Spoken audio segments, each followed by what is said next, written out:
Okey, cerita macam mana saya dapat tahu saya positif COVID-19. Kiranya bapa saya telah menghadiri satu mesyuarat GLC. Jadi beberapa hari selepas dia pulang daripada mesyuarat tu, dia diberitahu pengerusi mesyuarat tu dia positif COVID-19.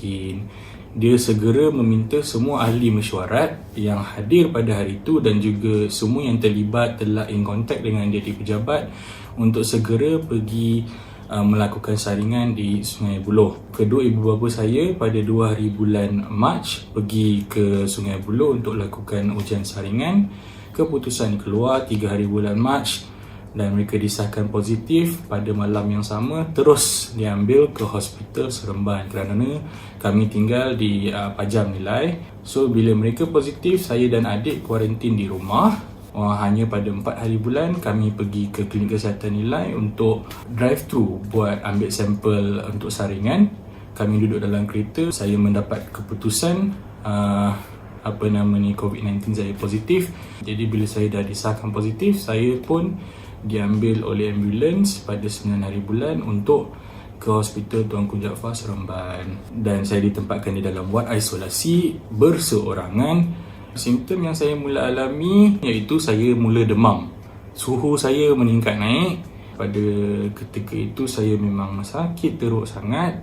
Lepas tu saya mula batuk sampai terkeluar. Orang kata reflux lah kalau bahasa medication tu. Batuk tu pula batuk kering. Kalau kita sesama demam sesama yang biasa, kita ada hingus nak buang, ada kahak untuk dikeluarkan. Pada waktu tu saya tak ada sesama, tak ada kahak. Jadi memang perit sangat dan memang tak selesa keadaan pada waktu tu. Tiba-tiba saya mula tak boleh tarik nafas panjang. Macam biasa kita buat macam. Tapi pada waktu tu saya kalau doktor minta saya tarik nafas, saya hanya boleh tarik nafas macam lepas tu nanti terbatuk. Jadi memang, dan batuk saya lebih teruk lah daripada apa yang saya buat ni. Ini sebab sekadar nak menceritakan.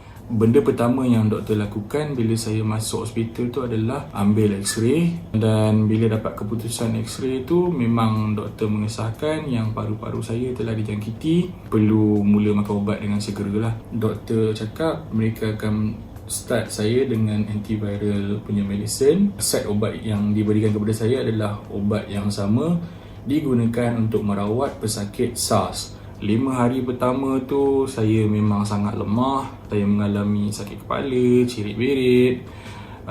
Tapi Alhamdulillah selepas 5 hari makan ubat yang diberikan, pada ke hari ke-6 tu saya dah mula boleh bernafas dengan lega.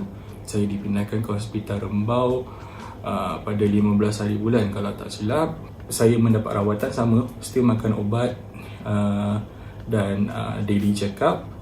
Namun pada ketika saya berada dekat situ, yang saya rasa sedih sebab ujian makmal saya 2 kali positif.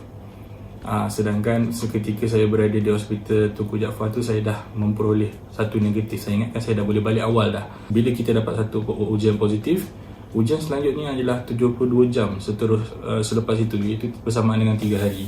Jadi boleh fahamlah macam mana kecewanya bila dah dapat result positif. Saya dah pindah masuk ke bilik duduk berdua tu. Alhamdulillah bila dilakukan ujian saringan, keputusan negatif saya perolehi 2 kali berturut-turut, dan itu membenarkan saya untuk pulang ke rumah. Benda ni simple je. Tak ada siapa yang minta untuk kena penyakit ni atau kena virus ni. Kita semua adalah mangsa. Hanya bila saya sakit tu, saya dah rasa macam mana susah nak bernafas. Dan hari ni bila boleh bernafas dengan lega, boleh hirup nafas dengan panjang, ya Allah, memang nikmat ni. Memang saya takkan sia-siakan lagi lah. Yang salah adalah mereka yang masih berdegil. Jangan selfish kerana disebabkan diri anda, lebih ramai lagi akan menjadi mangsa. Jangan takut untuk berpisah dengan anak. Jangan takut sebab jiran-jiran akan berkata. Dapatkan bantuan, hubungi pejabat kesihatan yang terdekat untuk langkah seterusnya. Saya harap apa yang saya kongsi ni, orang kat luar sana pun dapat memahami, dapat rasa apa yang saya rasa kan. dan kita belajarlah bersyukur dengan nikmat yang dia kurniakan. Pada waktu ni, cuci tangan, bersih-bersih, dan buat masa ni tolong duduk di rumah. Sebab waktu ni kita membantu untuk mengelakkan wabak ni daripada terus merebak. Ucapan untuk semua kaki tangan kesihatan yang bekerja ketika saya berada di hospital, terima kasih banyak-banyak untuk segala yang anda lakukan untuk kami pesakit, dan terima kasih banyak-banyak. Hanya Tuhan hanya yang boleh membalas jasa anda. Semoga anda baik-baik dan nanti boleh kembali bersama keluarga. Terima kasih.